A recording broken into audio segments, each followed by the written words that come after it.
Not your usual surrender formation. They avert their gaze for the Emperor, too, sir. They are paying you the ultimate respect. I know. Hello everyone, I'm Johnny, and today we're taking a look at Emperor from 2012. This is a movie that has mixed reviews. Fairly so, but despite that I think it's well worth watching. It covers a unique perspective of post-war Japan and the difficulties of prosecuting and investigating war crimes in the country. So let's highlight what makes this an overall good movie. Emperor is centered around Brigadier General Bonner Fellers serving under General Douglas MacArthur during the post-war occupation of Japan. Fellers in the 1930s had written an influential thesis titled The Psychology of the Japanese Soldier. During the occupation, Fellers advocated keeping Emperor Hirohito in place if not directly found guilty of war crimes. Both Fellers and General Douglas MacArthur felt that if America could keep Hirohito in place as emperor, it would improve America's position in Japan, help with reconstruction, and even avoid a potential uprising. MacArthur wanted the Japanese to view them as a liberating force, not an occupational force. Part of exonerating the emperor involved interviewing and investigating the major defendants of the Tokyo Tribunal under the assignment Operation Blacklist. The operation was biased and allowed for testimonial evidence to be collected and coordinated between major Japanese war criminals, who also wanted to exonerate the emperor before they were sentenced to death. It's an interesting and provocative investigation. This post-war Japanese setting from an American viewpoint is hugely ignored in pop culture, so the movie is worth watching just for this perspective, even if it's a bit shallow. The film is not a deep dive. It's more of a sample of the investigation and tries to bring to light the moral dilemmas that existed during Reconstruction and post-war occupation.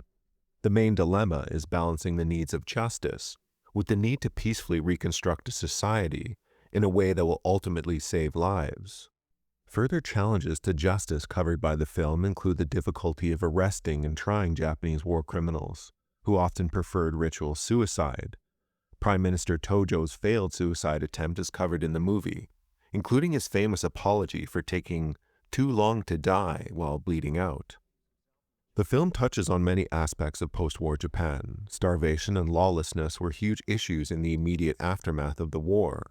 Much of Japan was in ruins. One of the more interesting characters in the film is Fellers' Japanese translator and driver, who had lost his family during the war. An estimated 1 million Japanese civilians lost their lives during the war from famine, disease, and of course bombings. The movie highlights the true devastating effects of fire bombings, which destroyed 60% of Tokyo and left about 8 million homeless nationwide. The movie gets props in highlighting a post-war Japan as it was, without overtly taking a stance on the military tactics used by either Japan or the Allies. It's more of an exposition of what Japan looked like after the war. This includes cultural aspects of Japan.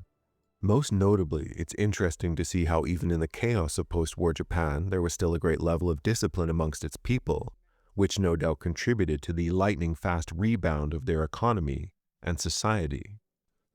The story in Emperor flips from post to pre-war Japan, mostly following a fictional romantic subplot between Fellers and a sometimes awkwardly much younger Japanese girl.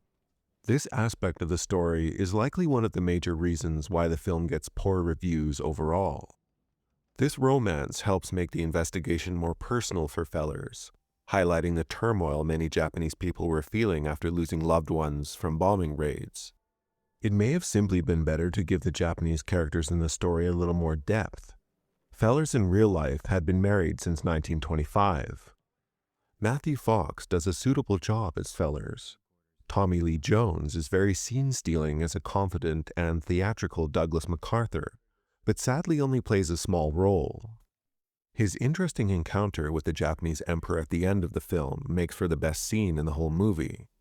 Emperor Hirohito was never charged with war crimes and remained emperor until his death in 1989.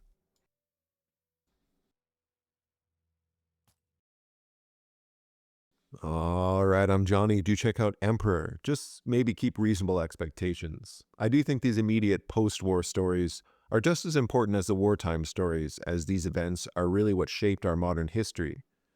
Anyway, do like or subscribe or comment or whatever if you fancy, and do have a nice rest of your day.